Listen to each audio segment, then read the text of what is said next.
Hello, I'm Dr. Shadab Qazi and I'm here to teach you O-levels biology.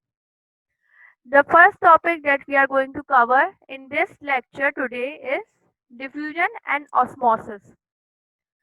Now, the learning objectives of this chapter is that by the end of this lecture, you must be familiar with the concepts of active transport and passive transport. Secondly, you must be able to define diffusion and osmosis. To start with, let's start with passive transport. So, what is passive transport? Passive transport is defined as movement of molecules from high concentration to low concentration, that is, without using energy. So, this type of transport is called passive transport. To understand this concept clearly, you must observe the image over here. It shows that a boy is trying to push the ball from the top of the hill, that is here, to the bottom, that is over here. Now, from your physics lecture, you must have an idea that the potential energy is higher at, that is, at this point, the potential energy is going to be maximum. Okay, so I'm writing PE for potential energy, and the potential energy is going to be 0 at the bottom. So let's write a 0 over here. That is, this means a maximum potential energy, and this means 0 potential energy. So this movement is going to take place from high potential energy to low potential energy. This is a type of passive transport. That is, remember, this type of transport will take place without energy. So I'm writing a cross and a E over here for no energy. So you can understand this, that the boy does not have to push the ball all the way down. This ball will move down or roll down on its own, as shown in this image over here. That is, the boy just gave the ball a slight push and it came all the way down on its own. So this boy does not have to continuously push the ball down. This is an example of a passive transport. That is, remember that a passive transport will always take place from higher potential to low potential, and secondly, it will take place without energy. So if you remember these two concepts, then I'm sure you are easily going to identify a passive transport. Okay, so I hope I'm clear till now. Let's move forward. That is diffusion.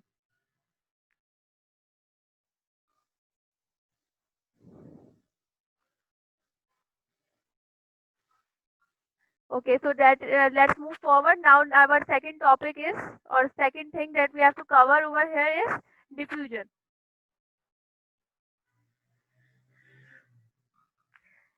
Now remember that diffusion is a type of passive transport. So from the discussion of passive transport, you already know that if it is a passive transport, it will take place from high concentration. I'm sorry for that. That okay. So where were we? We were defining diffusion. So remember that diffusion is a passive transport. Since it is a passive transport, it will take place from high concentration to low concentration. Secondly, it will take place without the use of energy. So let us see the image shown in that slide. It shows an example of a diffusion. So what the image shows is a lipid bilayer in the center. Let us use our pen. That is, this image shows a lipid bilayer in the center over here. That is a semi-permeable membrane or a cell membrane, you can clearly say. So you can clearly see that the concentration of molecule is higher at the top. That is here. The concentration of molecules is higher. And the concentration of molecules is low at the bottom. That is over here. the concentration of molecules is low. So now you can clearly see that the diffusion will take place from high concentration to low concentration. That is, these molecules will move from top to the bottom of the image. This is an example of a diffusion. Now, if you got this point, then you can easily define diffusion at any point of your exam. But must remember two things over here. Number one is that the lipid bilayer or the semi-permeable membrane is made up of lipid. That is, if a molecule is made up of lipid or if a molecule is hydrophobic, then it can easily cross the cell membrane. But if a molecule, for example over here, if it is hydrophilic or or you can say if it is lipophobic, then you can clearly say that it cannot cross the cell membrane. Why is that? Because this lipid barrier will block its way, as it cannot diffuse in it. Okay, so you must remember two things for diffusion. That is, if a molecule is made up of or if a molecule is hydrophobic, then it can cross the lipid barrier. If it is hydrophilic, then it cannot directly cross the lipid barrier. It needs something else or some other channel to go through. Second thing is that the size of the molecule will matter. For example, if a molecule of a smaller size, for example this one, and a molecule of this size. So the molecules which will be of small size, that can easily cross the cell membrane. Why? Because of the small spaces between these two phospholipid molecules. The space is small, so the smaller the size of molecules, the easier will it be for it to cross the cell membrane. So these are two things that you must remember. Now, what molecules can cross the cell membrane? Oxygen, carbon dioxide molecules. These are non-polar molecules and these are small molecules. So they can easily cross the cell membrane through diffusion. I hope I'm clear till now. Now let's move forward towards, we have clearly defined diffusion. We have seen an example of diffusion. Now let's move towards our next transport, that is osmosis. Also remember, osmosis is also a type of passive transport. So osmosis is defined as movement of water molecules from high concentration to low concentration. To understand this, let us observe the image over here. This image again shows a lipid bilayer in the center or a cell membrane. The concentration of water molecules, you can clearly observe from the image that the concentration or the number of molecules is higher at the bottom of the cell membrane, and the number of water molecules are lower at the top. So the concentration is gradient is from bottom to the top. That is, the water molecules should move from bottom of the image to the top. Now remember, as we have already said in the discussion of diffusion, that those molecules which are hydrophobic, they can cross this lipid barrier. And those molecules which are hydrophilic, they cannot cross this lipid barrier. Thus, water molecules are hydrophilic, so they cannot cross directly through the lipid barrier. What they need is a channel protein or a channel or a transport medium to go through the cell membrane or to cross the cell membrane. Thus, water molecules will go through these water channels. These are called aquaporins. Water aquaporins, these are transmembrane or intrinsic proteins that are embedded in the cell membrane. So what these proteins are doing? They are providing a core or a channel, as you can see over here. These channels allow passage of water molecules from them. Thus, osmosis will take place through aquaporins. So now you can now we can define osmosis as movement of water molecules from high concentration to low concentration, and obviously they take place through aquaporins. I hope I'm clear till now. Now let's move forward toward our next concept of osmosis. Remember, osmosis can be defined in terms of concentration of water molecules and in terms of water potential as well. So I'm writing over here. Osmosis can also be defined as in terms of water potential. And it's better to use the term water potential when you are defining osmosis or when you are talking about water. I'm sorry if I'm too slow. Okay, water potential.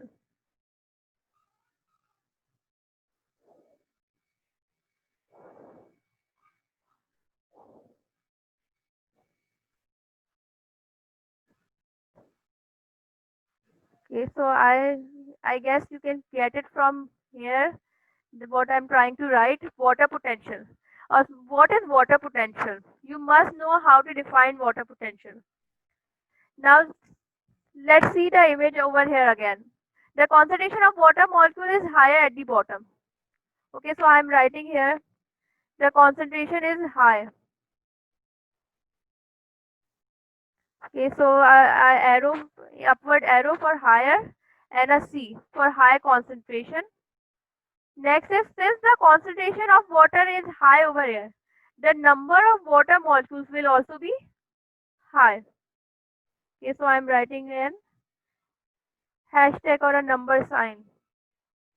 This indicates the number of water molecules. Okay, so since the number of water molecules is high, their total energy of molecules, the total energy of all these molecules will also be higher. This is an obvious thing that you can clearly understand, I hope. Let's hope that you understand this. So since the number of water molecules is high, the total potential energy will also be higher as compared to the, okay, so this is potential energy. Total potential energy is also high as compared to the molecules on the top. The total potential energy of molecules at the bottom is high as compared to the molecules over here. So this total potential energy is also called water potential. Okay, so the water potential, I can say that the water potential of molecules of water is higher at the bottom than the water potential at the top. So now osmosis can also be defined as water potential. Okay, the water potential is higher at the bottom.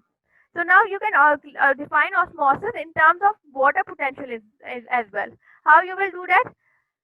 Movement of water from high water potential to low water potential. This is called osmosis. I hope I'm clear.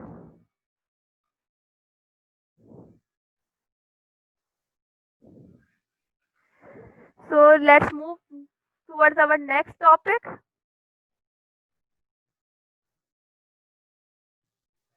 We are done with osmosis, definition of osmosis here. Now you must remember both of the definitions. That is in terms of water concentration as well and in terms of water potential as well. But when we are talking about water, we don't talk about individual molecules. We we consider water as a bulk. So it's better to use water potential when you are defining osmosis. Now let's move forwards. What will be the effect of solute concentration on osmosis? See, when you're going to talk about water in a living system, it will be present in the terms in form of solution. That is, there will be solute particles as well. These solute particles are going to affect the movement of water as well. So in this slide, what you have to understand is how these solute particles are going to affect osmosis. Now to understand this, let's observe the image again, which is shown in this slide. See this side of the image, this left side of the image. It shows the concentration of solute as well as solvent. These large blue circles, these shows the solute. Let me write it over here. Yes, so yes, so these shows solute particles. These large blue circles are showing solute particles.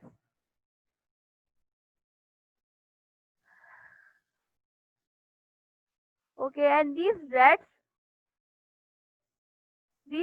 circles, these, these are what these are showing? These are showing the water molecules or water particles.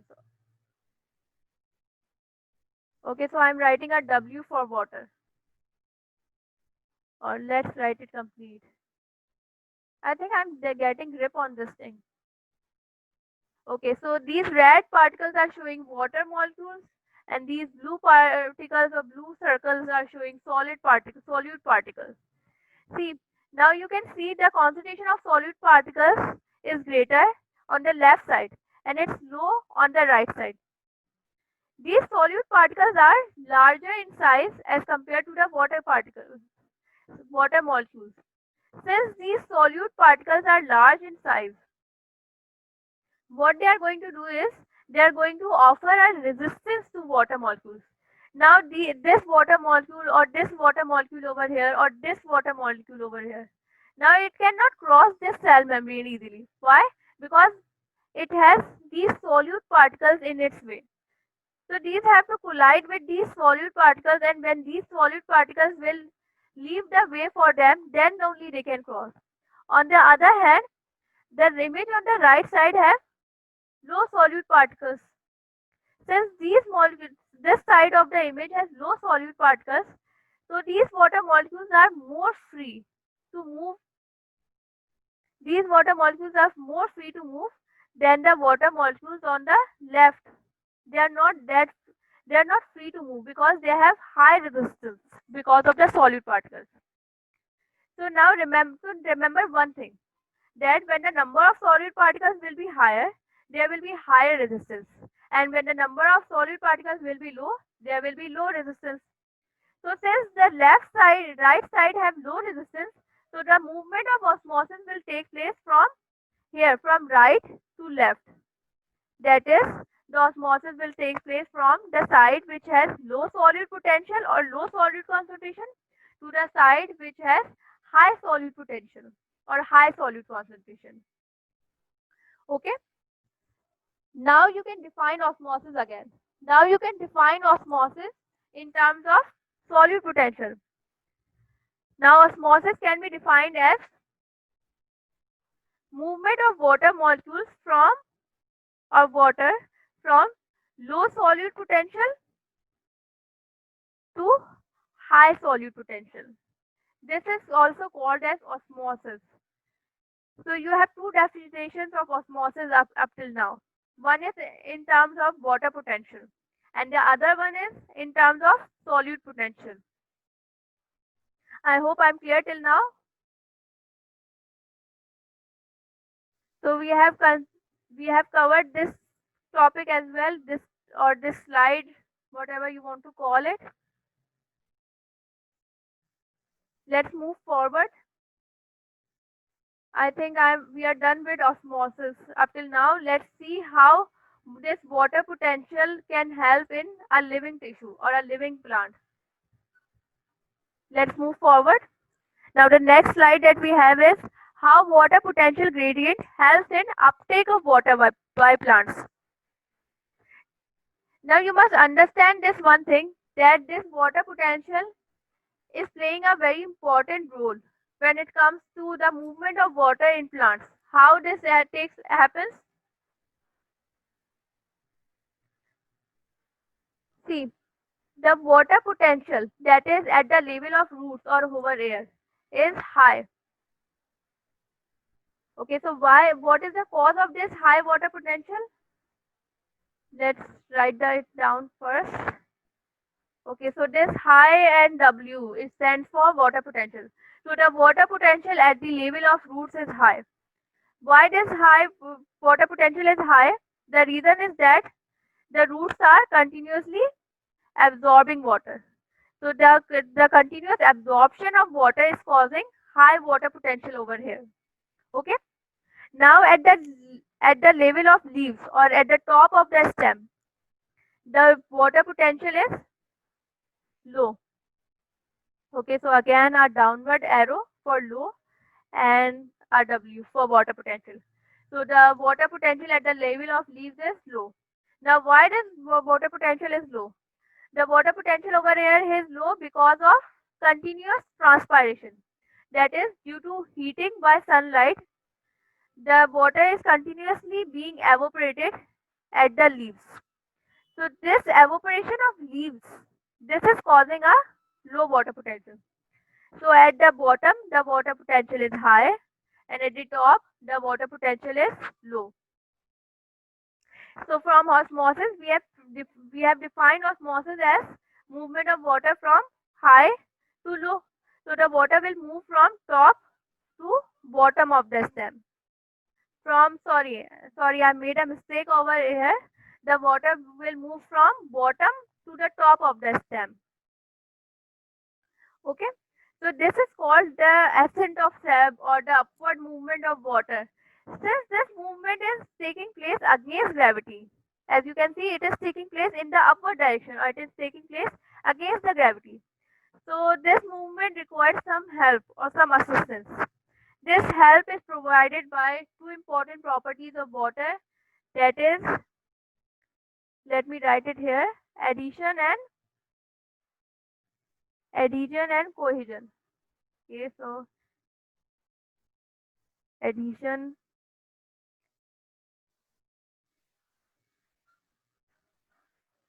and cohesion. Okay, so I'm writing down just one property, adhesion. You must know the other one on your own, that is cohesion. You must have studied these properties of water in your chemistry class, or we will cover this topic in the upcoming lectures as well, that is the transport of water or the upward movement of water in a plant. Just remember this, that this is how water potential is helping in the transport of water, that is due to absorption and due to transpiration of water, a water potential gradient is created at the bottom and at the top.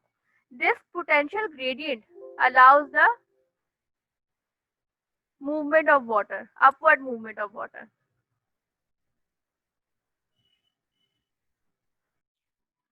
Okay, so now let's move forward.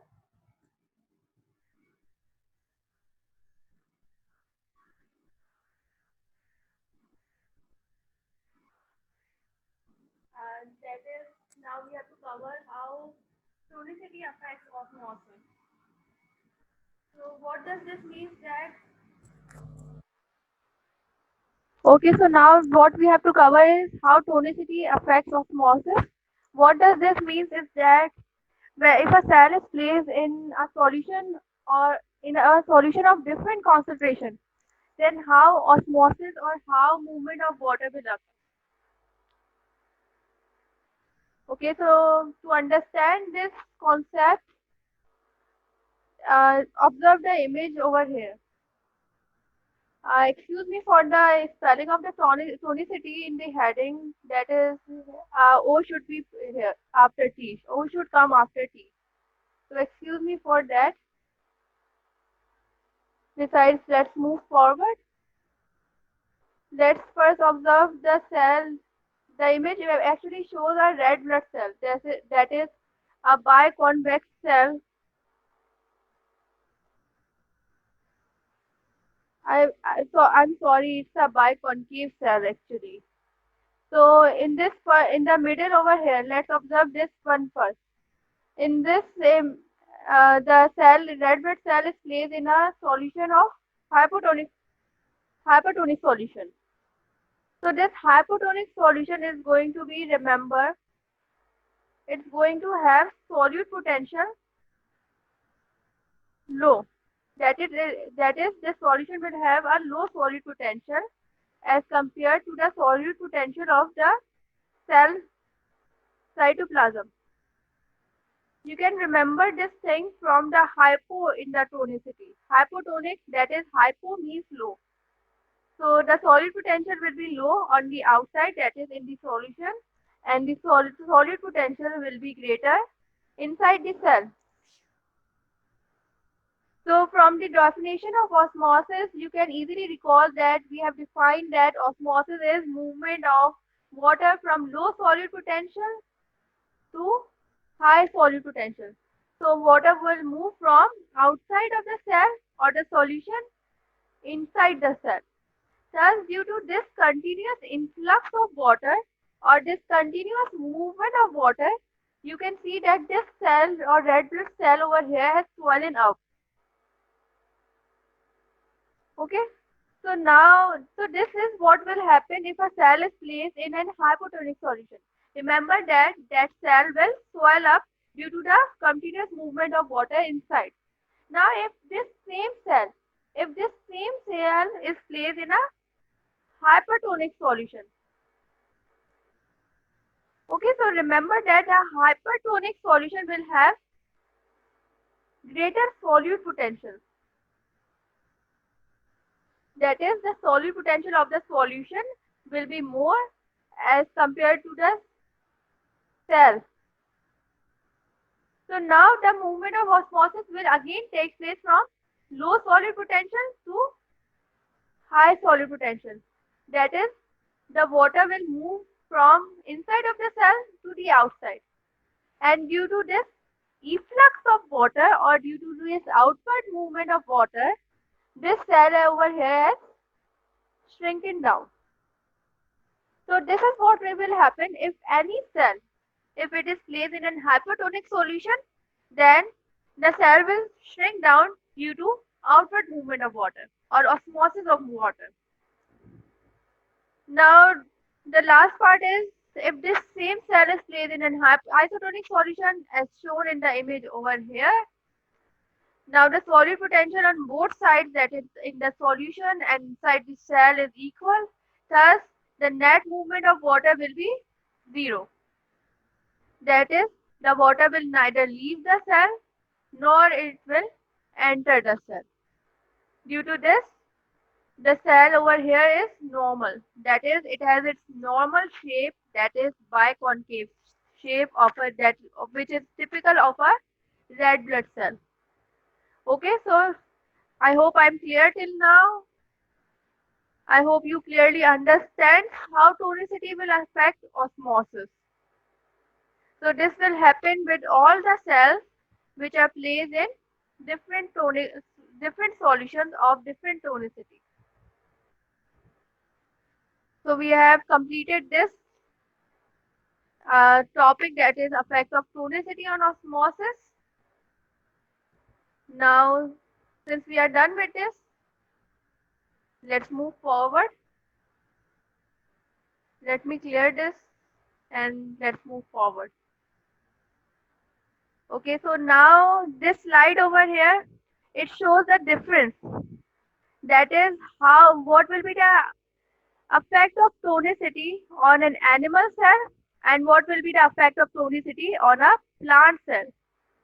See, you must, to understand this slide, what you need to understand is the basic difference in an animal cell and a plant cell.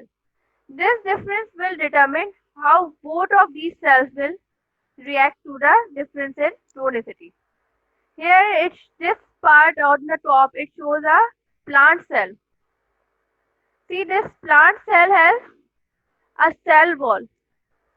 So when a plant cell is placed in an hypotonic solution, obviously, like we have discussed before, the movement of water will be inside of the cell.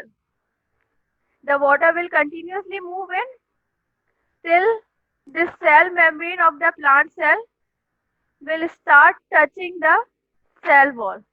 Both the plant cell membrane and cell wall will come in contact. Now this cell wall of plant cell is a rigid support. Thus it will provide a support to the cell membrane or protoplasm. Thus at one point when the cell is fully swollen up and it's touching the cell wall, the movement of water will now stop. Now no further amount of water will go inside the cell. Okay, so I am writing no and a cross over here. That means at this point, when they both are in contact or when the cell has become completely swollen, now the movement of water will stop. Why is that? Because now that the cell cannot further swell up. This cell wall is restricting it. Thus, the cell of a plant cell will not burst. It will not reach that point at which it will burst. The movement of water or influx of water will stop before that point. While when you see a animal cell, that is a red blood cell that we have discussed previously, if you observe this one, now you can see that there is no cell wall around it. So the water of the movement of water, the influx of water will not stop. There will be a continuous influx of water, and at one point when the cell membrane cannot hold it, it will burst. As you can see over here, the red blood cell over here has bursted. So this will happen due to the absence of cell wall. Now if you place the same plant cell in an hypertonic solution, there will be a efflux of water as shown as this arrow is showing. The water will be completely moved out and this cell is shrunken down. But this cell wall is providing its support.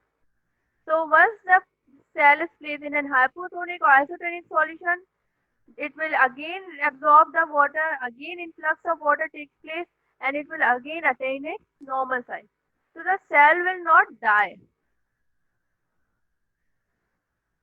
In the same way, if you observe this animal cell in an hypertonic solution, now see it has no support for cell wall again. So it has completely shrunken down. At this point, its metabolism will also stop. Okay? So now in an isotonic condition, you know that an isotonic condition is same. So the net movement is 0. There is the outward movement, the efflux of water is equal to influx of water, and the net movement has become 0. Same is for the animal cell. So from here, one thing you should remember is that a plant cell can survive tonicity, different tonicity. A plant cell can survive in solution of different concentration, while an animal cell cannot. An animal cell needs an isotonic medium. See, that is why our internal environment or the solution, that is why our internal environment is isotonic. Okay, that is why our body has to maintain an isotonic environment with the cell so that the cell can function normally. Okay, so this is how different tonicity will affect animal cell and how it will affect a plant cell. Both will respond differently, and why is that? The only reason for this is that the absence and presence of cell wall. The cell wall in plant cell is providing support so that it can survive in different conditions.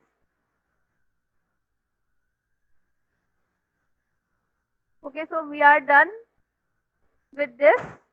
I hope you have understood the effect of tonicity and how it will affect plant cells and animal cells. Let's move forward.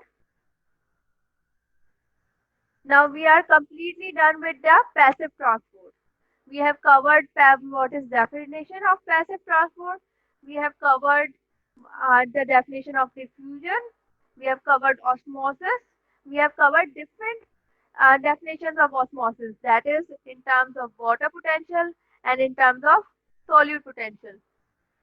Besides this, we have also covered how water potential will affect movement of water in a plant, and we have also covered the effect of tonicity. I hope all of these things are completely clear to you. I hope now you can easily describe a passive transport. So now let's move towards our last part, that is the active transport. So what is an active transport? An active transport is defined as movement of molecules from low concentration to high concentration, and this occurs by using energy. So it is completely opposite to passive transport. The movement will be from low to high concentration, and the movement will take place by using energy. So that means you need energy for active transport. To understand this, let's observe the image over here. It shows the movement of ball from bottom of the hill to the top of the hill. That is from here to here. Okay. So now the same thing applies over here as well. The potential energy is 0 at the bottom, and the potential energy is maximum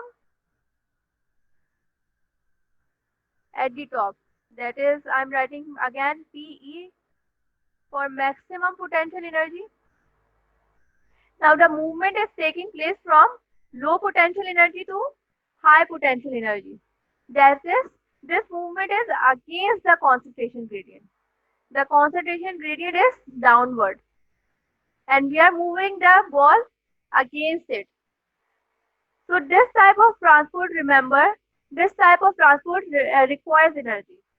That is, if you see this example as well, if you want to roll this ball from bottom to top, you have to push it. Otherwise, won't go up. It will again, if you leave it over here at this point, if you leave it, then it will roll back down. Okay. So this is an example of active transport. Remember, active transport is uphill movement. While when we were studying passive transport, it was a downhill movement. So this type of transport needs energy. Active transport will need energy. Okay, so we have done the definition and we have also seen the example of active transport. Let's move to the next slide. Now you know the definition of active transport. You also know the definition of passive transport. You must understand the difference between both of them. And I know that now you can clearly differentiate between both of these transports. To just recall the concepts that we have covered over in the previous slide. Let's see these image over here. It shows the contrast between both objects, that is passive transport and active transport. It shows that the passive transport is from top to down, that is from high to low, and it will not need energy. That is why this guy over here is claiming with happiness. That is, this is so easy for him. He just has to push it once and it came down on its own. On the other hand, active transport, it takes place from low potential energy to high potential energy. That is against the concentration gradient. So you need energy for it. See, you can see this guy over here. He is continuously pushing it all the way up. That is why I think he's sad, because he needs to put in a lot of effort to take the ball on the top. So this is the difference between active transport and passive transport.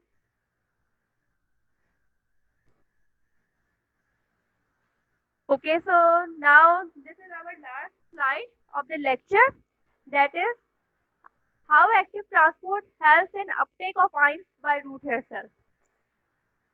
There are different processes where our body and where plant's body have to use active transport. Obviously, you need to go through. Obviously, we all love to go through the easy way. That is passive transport, where we don't have to put in a lot of effort and the work gets done on its own. But there are some conditions where the cells in our body and in plant's body, they have to use active transport.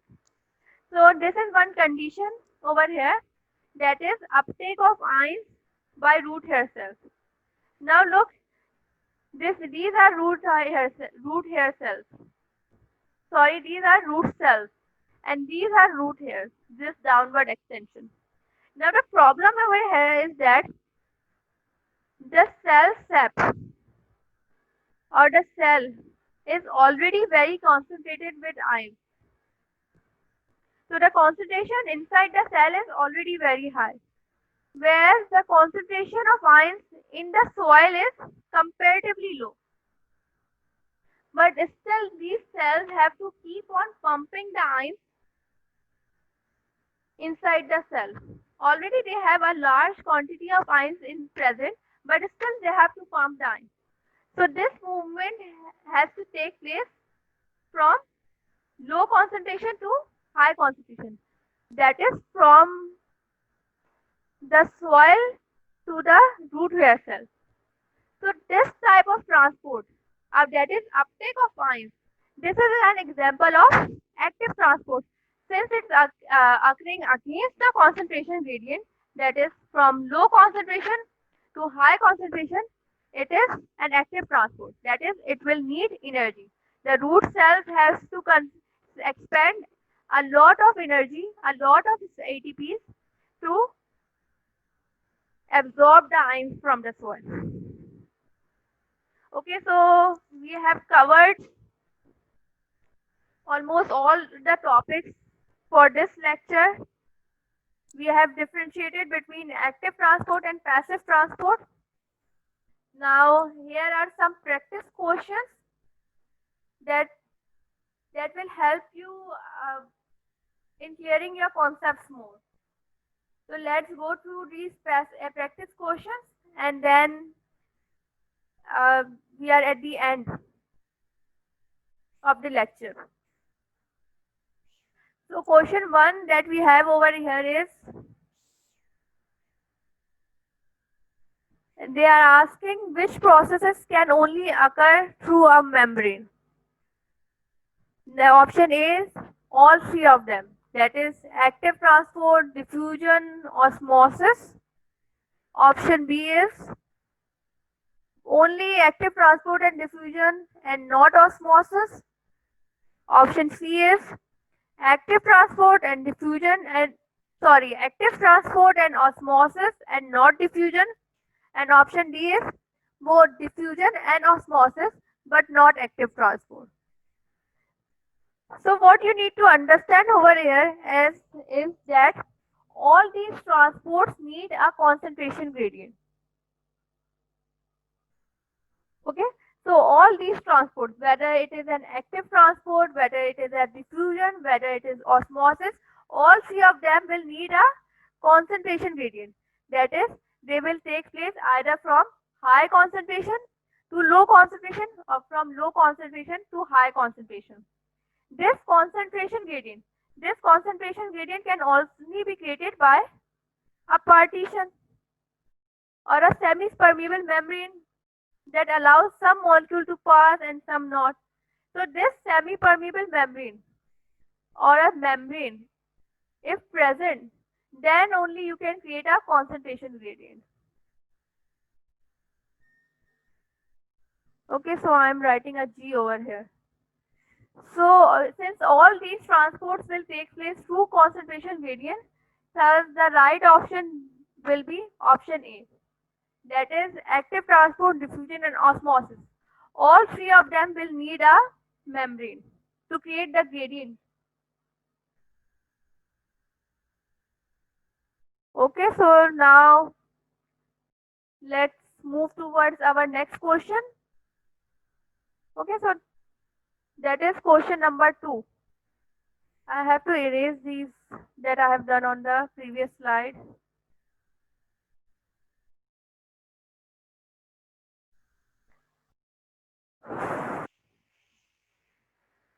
Okay, so let's move it at the bottom so we can see the question completely. Now this is our question 2. Okay, so let's make it question 2. I'm sorry for the numbering. It's question 2. The cell wall of plant cell is removed using enzyme. What would happen if this cell is then placed in distilled water? Now what they have done is they are saying they have removed the cell wall. Now then they have placed that cell after removing the cell wall in distilled water. Okay, so let's see what a distilled water is going to be a. For example, this is a jar full of distilled water. A distilled water is going to be a hypotonic solution since it will have less impurities. Less impurities means less solute potential. So it will be a hypotonic solution, not hypertonic solution. Now you have removed that cell wall of that cell, plant cell, and then you have placed that naked cell in the hypotonic solution. Okay, so naked means I mean without cell wall. Okay, so now what will happen that obviously the cell is placed in a hypotonic solution, so there will be a continuous influx of water. Now since there is a continuous influx of water, this cell will swell up. Okay, so this cell will swell. Since there is no cell wall, so there will be nothing to stop this swelling up of cell, or there will be nothing to stop the influx of water. So what will happen after some time? The plant cell will have the same consequences as the animal cell, that is, it will burst. So this is what will happen with the cell. Now let's see what options they have given us. Number A is option A. So let's go with the options. That is option A is it would take longer for the cells to become turgid. Okay, so would it take longer for the cell to become turgid? No, I don't think so. No, this is the wrong option. It won't take the cell to become turgid because cell wall has no role in movement of water. It's just providing the support. So the cell will take the same amount of time to become turgid. So option A over here is definitely a wrong option. It's not right. Protein in the cytoplasm will leave through the cell membrane. Hmm. So whether protein in the cytoplasm will leave, again it's a no. Why? Because again cell wall has no role in the movement of ions of molecules. It's just there to provide a support. So option B is also wrong. The cell would become smaller as water passes out. Well, again, it's definitely it's a no, as water will still move inside the cell. It won't move out. The cell would burst as water moves into it. Yes, that's the right answer. The cell would burst as the water will move continuously in. Why the cell would burst? The answer is very clear because there is no cell wall to provide support. So the right answer over here is option D, definitely. Okay. I hope I'm clear with this question. Okay, so let's move forward since we are done with this one. Which processes are responsible for the uptake of ions from the soil by a plant and uptake of glucose into the villi of human? Okay, so they are asking which process is responsible or which type of transport takes place. Okay, so the option, let's first go with the option, then we will discuss the answer. So option A is both of the transport, that is uptake of ions and uptake of glucose into the villi, both are active transport. Option B is only uptake of ions is active transport, while uptake of glucose into the villi is or takes place through osmosis. Okay, so next option is that is option C, That is, uptake of ions by a plant takes place through diffusion, and uptake of glucose into the villi takes place through osmosis. Okay.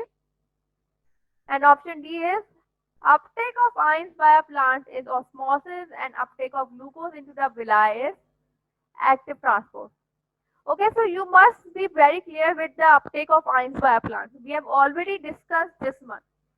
And we have already discussed in the previous slide that uptake of ions by a plant is one such condition where the cells has to use active transport and they cannot use passive transport. So we definitely know that uptake of ions by a plant is an active transport. But what about uptake of glucose into the villi? Okay, so let's draw a villi and let's see. Okay, so this is the, for example, this is your intestine, small intestine, and these are your villi or microscopic projections, which are called villi. Okay, so these are the villi. This is your intestinal wall, and inside this intestine wall, remember that it has, these villi have blood vessels. So this is your blood vessel which contains the blood. So this is the blood vessel inside the villi.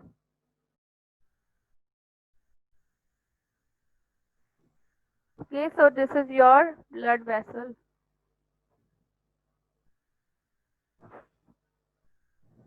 Okay, so this is your blood vessel. In the same way, all of these projections will have the blood vessels. Now remember that the glucose molecules, let me draw these glucose molecules as well. For example, these are the glucose molecules which are present in the intestinal lumen over here. Remember that these glucose molecules have to be absorbed by the villi. The villi will absorb these molecules and then it will send these molecules into the blood, from where it will be transported inside your body. Okay.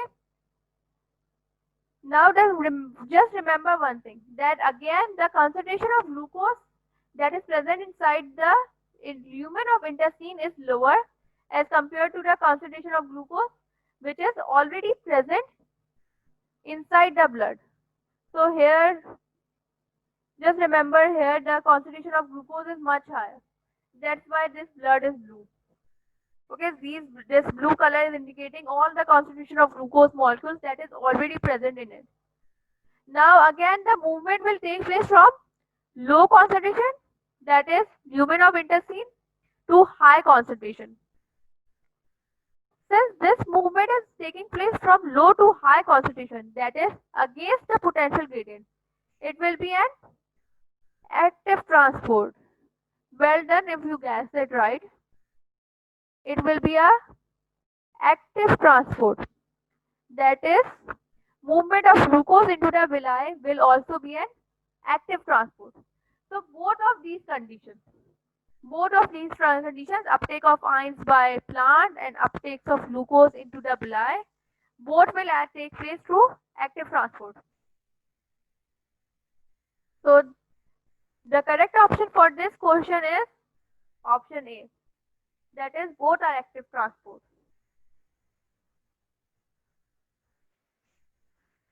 Okay, so we are done with question 3 or question 4, whatever it is.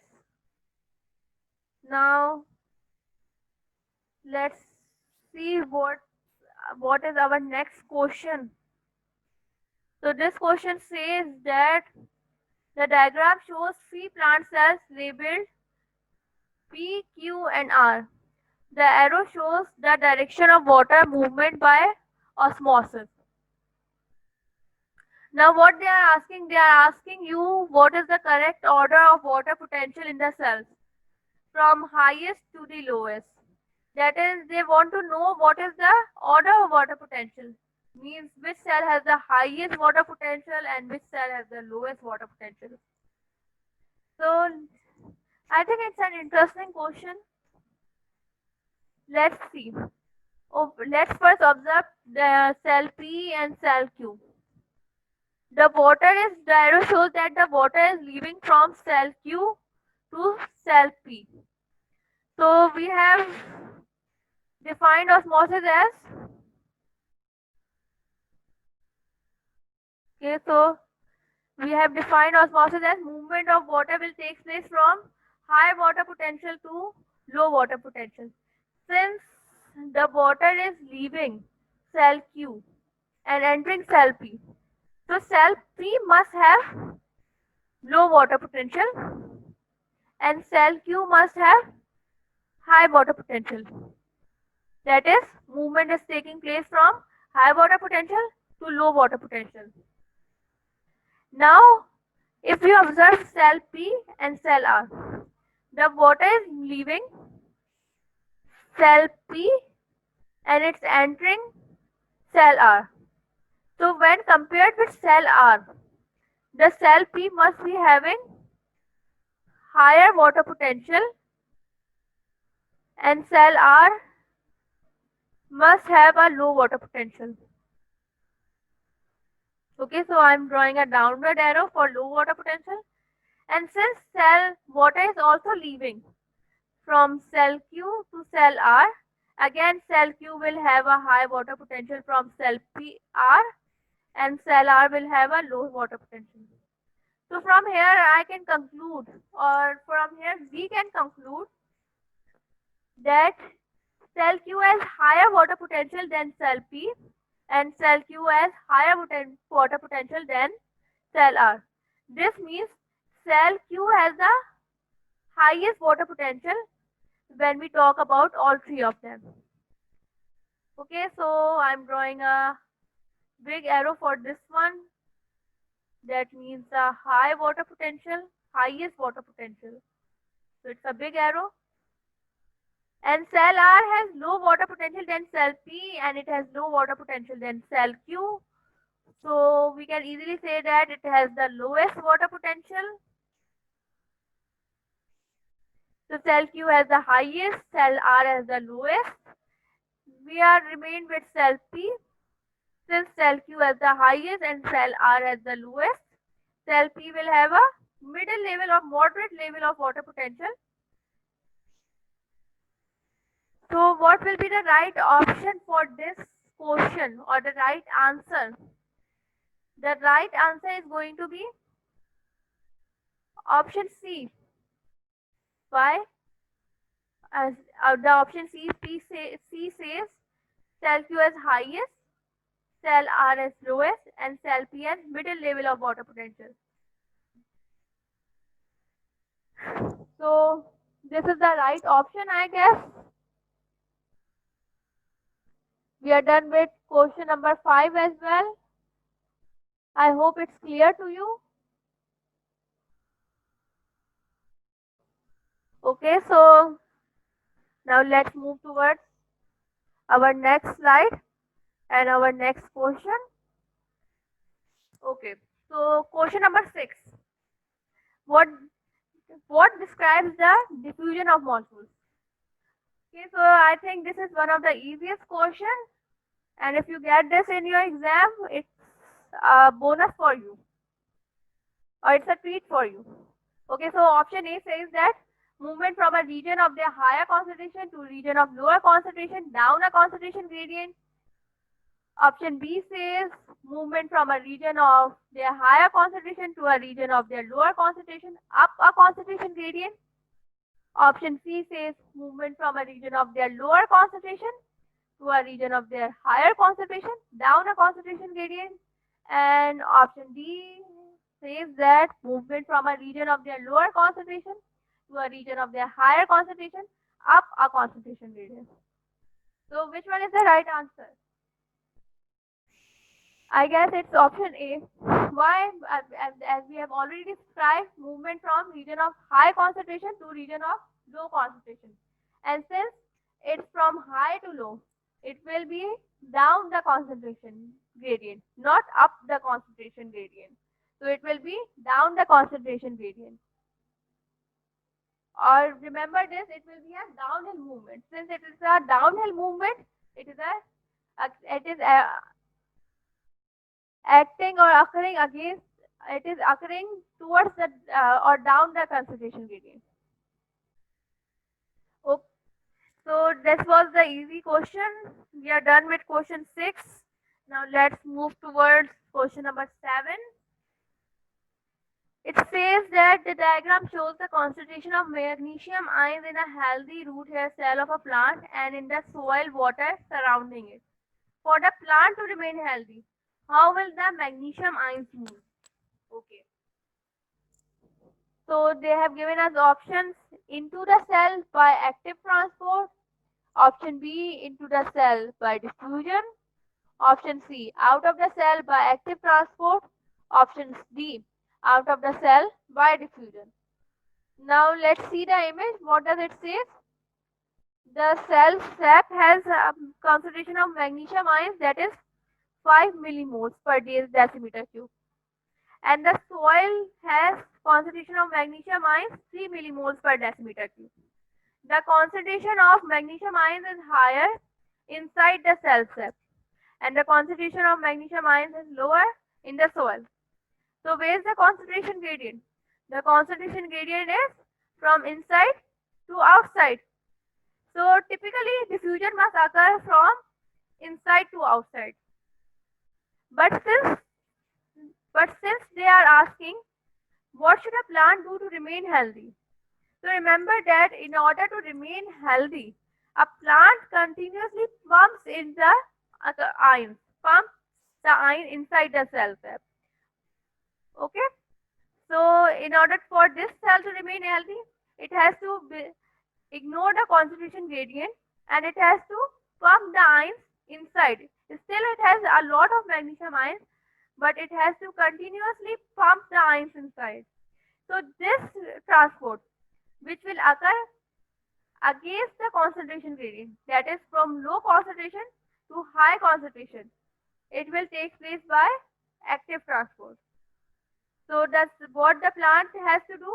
The plant has to pump the ions into the cell, and that will occur by active transport. So what is the right option for this question? The right option is option A, that is into the cell by active transport. Okay, so I hope I am clear. You must, the one key point that you must remember from here is that they are saying you what should a plant do to remain healthy. Now in this question there is a possibility for diffusion as well, and there is the possibility for active transport as well. But now you have to pick the correct option by reading the condition they have given you, and the condition is what should a plant do to remain healthy. Okay, so I hope I'm clear, and then let's move towards our next question, that is how do plants absorb nitrate ions by active transport. Okay, so what they are asking about to you about nitrate ions and by activation active transport. So the options that they have given us are option A, against the concentration gradient using energy, option B, against the concentration gradient without using energy, option C is down a concentration gradient using energy, and option D is down a concentration gradient without using energy. So we already know that a plant has to continuously pump ions inside the cell, and since it is doing this against the concentration gradient, so it will be an active transport. So what will be the right answer? Since the plant have to absorb nitrate ions by active transport, it will occur against the concentration gradient, and since it is occurring against the concentration gradient, it will occur by using energy. So the right option for this question will be option A. That is, a plant will absorb nitrate ions against concentration gradient and by using energy. Okay, so the next question is, plant cells are placed in a solution with a low water potential than that of the cells. Which row is correct? Okay, so the option they have given us are option A, movement of water by osmosis enters cell and volume of vacuole decreases. Option B, water enters cell and volume of vacuole increases. Option C, water leaves cell and volume of vacuole is decreasing. Option D is movement of water by osmosis leaves the cell and volume of vacuole is increasing. Okay, so let's draw what they are asking us.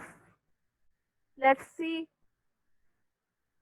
Okay, so what they are saying, that plant cell. So here is your plant cell.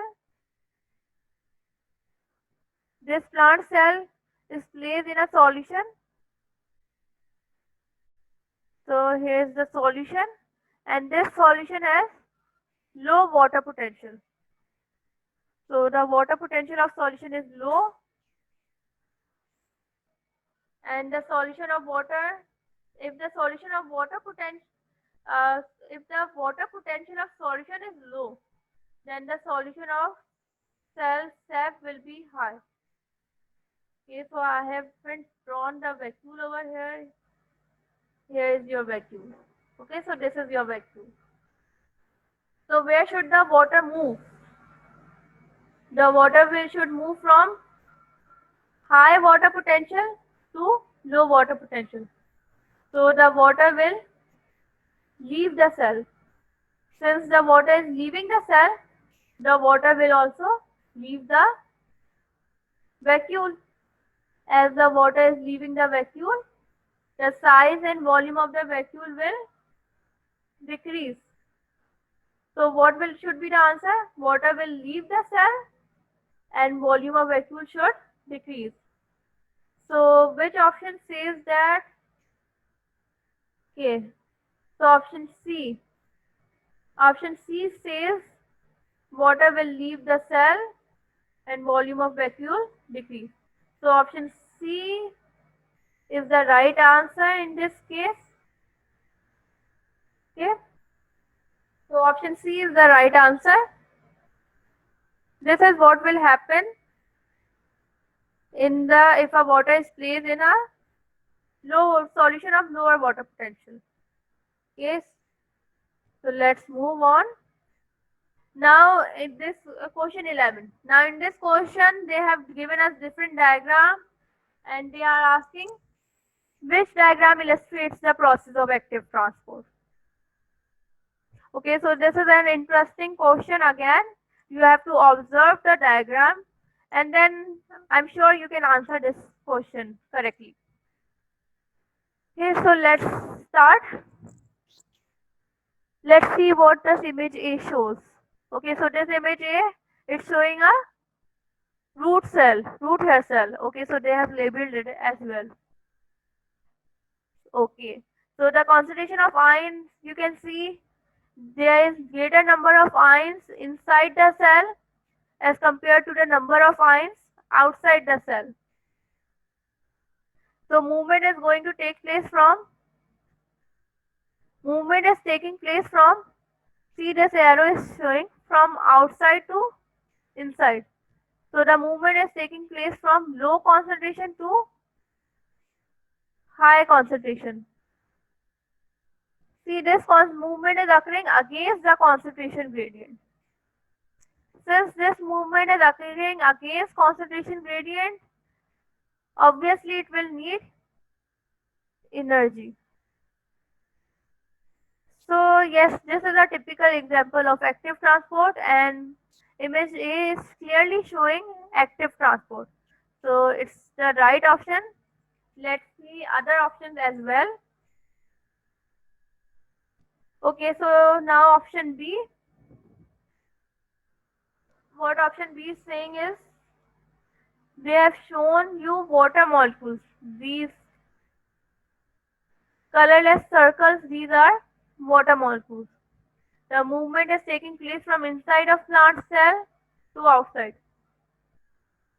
Okay, so the concentration of ions, water molecules. The concentration of water molecules is higher inside. You can count the circles as well. It's quite obvious. And the concentration is low on the outside.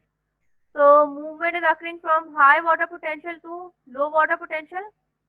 So since it's occurring from high to low, that is across the concentration gradient, it will not need energy. So no, it's a passive transport. It's not active transport. Okay, so now let's see option C. Okay, now option C again shows the movement of water molecules. This time the movement is occurring from outside to inside of the cell. Okay, so concentration is higher on the outside. Yes, the concentration is higher on the outside and the concentration is low on the inside. Since the movement is from high to low, that is across the concentration gradient. Okay, so it won't need energy. So again, it's a passive transport. It's not active transport.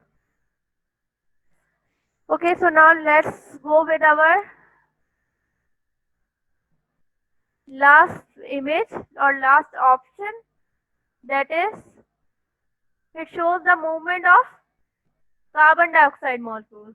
Okay, so these black color circles are carbon dioxide molecules.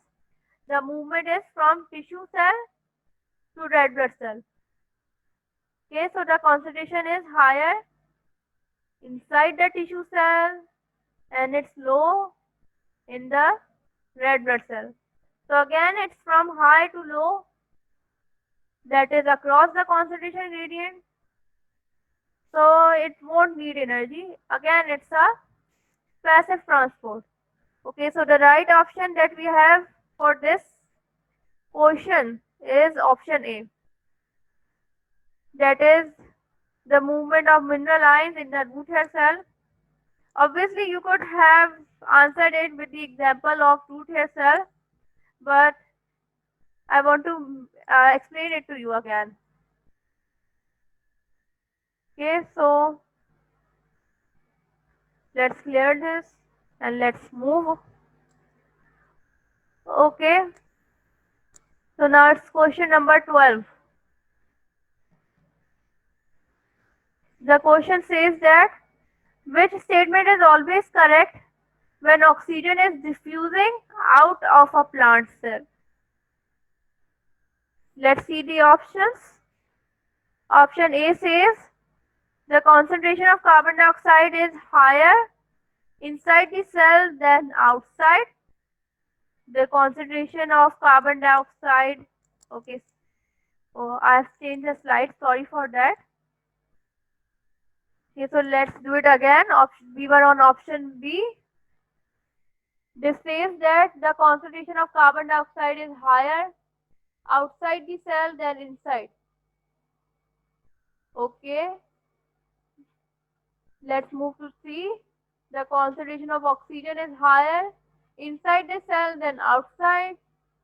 Option D is concentration of oxygen is higher outside the cell than inside. Okay, so what they are saying is that they are saying which statement is correct when oxygen is diffusing out of a cell, plant cell. Okay, so we have a plant cell and the oxygen is diffusing out. Let's draw a plant cell. So this is the plant cell they are talking about,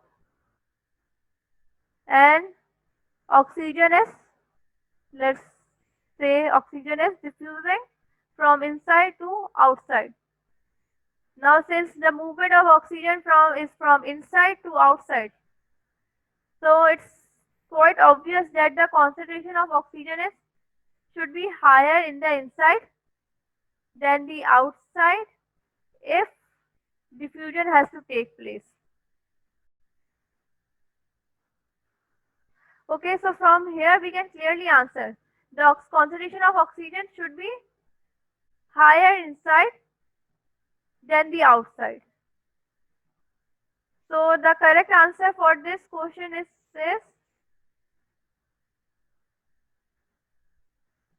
option C. That is, the concentration of oxygen is higher inside the cell than outside. Okay, so this is the right answer. Option D is incorrect because it's saying vice versa. And option A and B are also incorrect. Why? Because they are talking about carbon dioxide. They are not talking about oxygen. In the question, they are asking us about oxygen. So, since they are asking us about oxygen, we have to see the concentration of oxygen as well, not the concentration of carbon dioxide. Okay, so the correct answer is option C. Let's move forward to question number 13. That is, the diagram represents the passage of water molecules and glucose molecules across a partially surface membrane, which in arrow indicates osmosis. Okay, so which arrow they are asking us about osmosis? The movement is taking place. Okay, so let's see the image first. These circles are showing water molecules and these triangles are showing glucose molecules. Obviously, we don't have to see the movement of glucose molecules. That is arrow B and arrow D. These these options are incorrect. Why? Because they are showing the transport of glucose molecules. Osmosis is not for solute. When we are talking about osmosis, we are always talking about solvent, or we are talking about imprecise about water molecules. So we have to see between option A and C. Okay. So what option A is showing? Option A shows movement of water from right side of the image to the left, or from right side of the cell membrane to the left. Right side has high water potential. You can count the number of molecules if you don't trust me.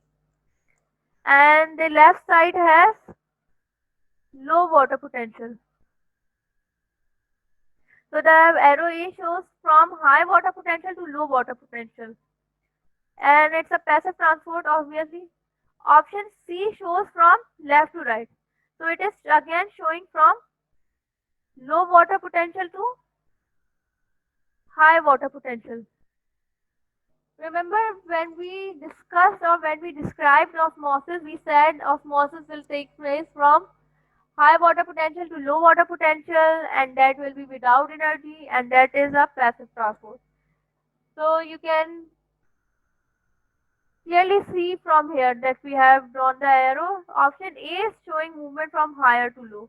Option C is showing opposite. It is showing active transport.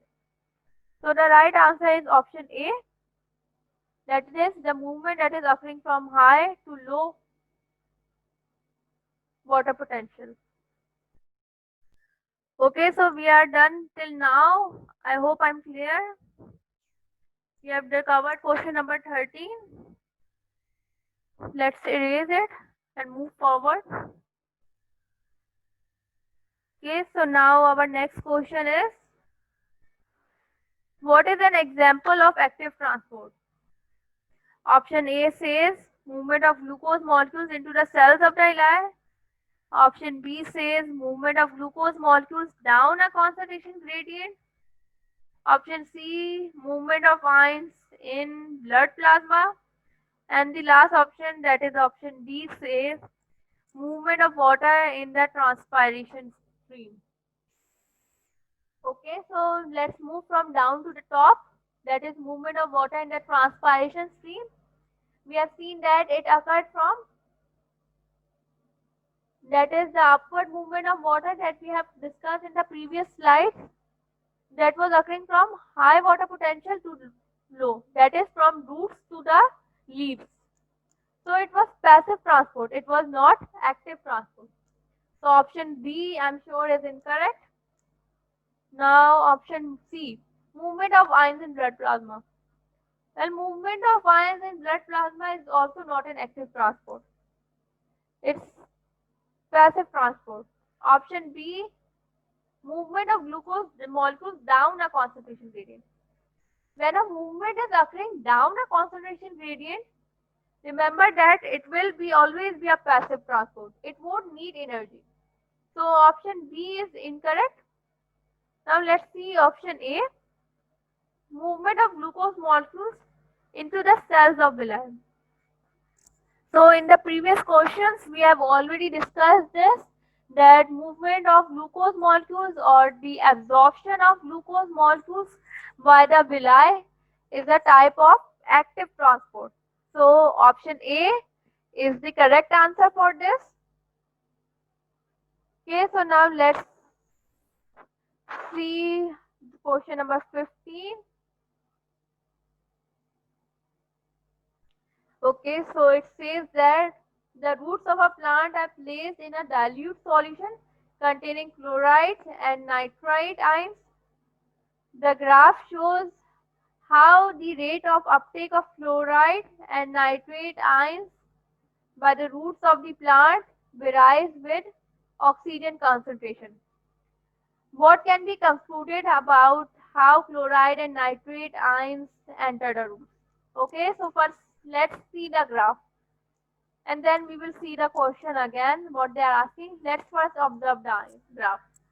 Okay, so it shows rate of ion uptake and oxygen concentration. See, the rate of ion uptake is increasing as the oxygen concentration is increasing. Okay, the rate of ion uptake is increasing as the oxygen concentration is increasing, as this line shows, and after some point it has reached a plateau. Okay, I'm sorry for that again. Okay, so this shows for the nitrate ions. Now for, let me use my pen again. Now for chloride ions. Now the concentration of oxygen concentration has no effect on chloride ions absorption. Okay, concentration of nitrate ions is increasing with oxygen concentration, but chloride has no effect. So what they are asking is what can be concluded about how chloride and nitrate ions enter the roots. Option, what are the options? Let's see the options first.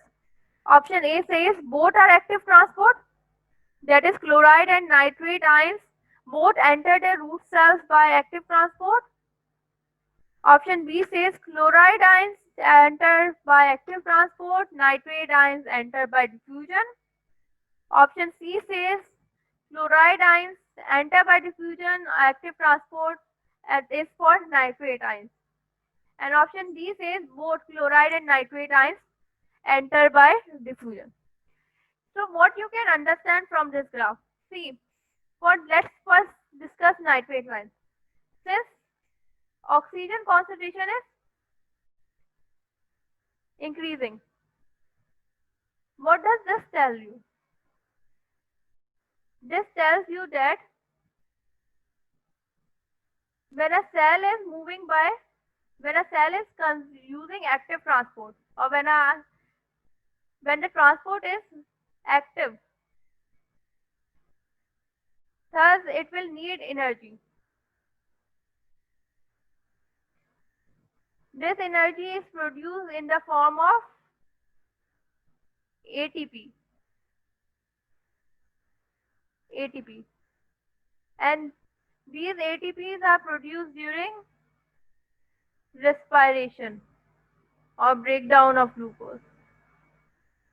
Okay, so let me write it down here. Respiration. Okay, so this shows respiration.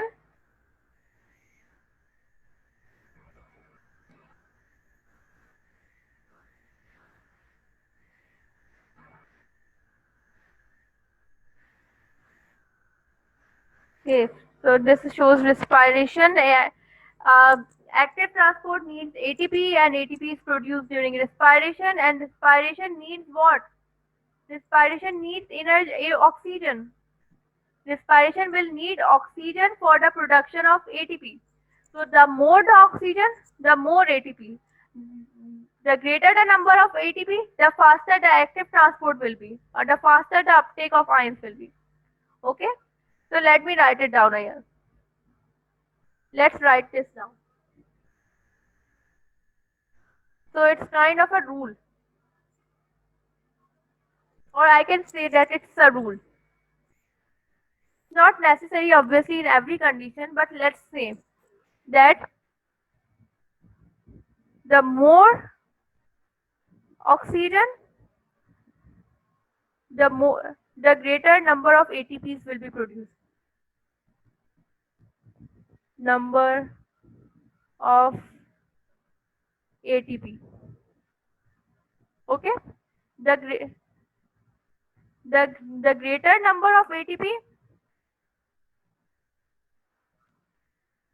the faster active transport will be.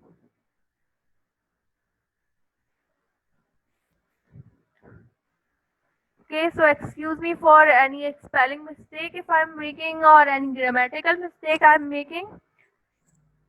Okay, so now let's stick to our rule, that is the more oxygen, the greater number of ATP, the greater ATP, the faster active transport will be. Since the nitrate ions absorption or uptake is increasing with increase in concentration of oxygen, that means it's a active transport. So nitrate ion absorption is, so the movement or uptake of nitrate ions is active transport. Why it's an active transport? Because it is being affected by oxygen concentration. So it's an active transport. That means it needs energy. And production of energy depends upon oxygen. And since the uptake of fluoride ions is not being affected by oxygen concentration, that means it does not need energy. So since it does not need energy, it is a passive transport. Okay, so I hope I'm clear till now. So what should be the answer of this question? The nitrate ions absorption is, or uptake is, active transport, while chloride ion is passive transport. So the correct answer for this question will be option C. That is, nitrate ions are absorbed by active transport and chloride ions uptake is through diffusion. And we know that diffusion is an passive transport.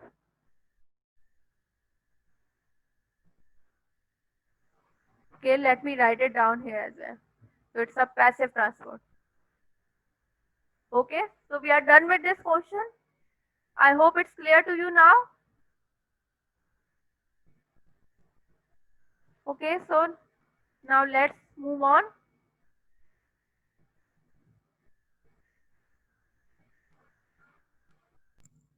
Okay, so now question number 35. Which processes can take place in a root hair cell when oxygen is not available? Of course, it's not question number 35. The numbering over here is wrong. Excuse me for that. Let's focus on the question that we have.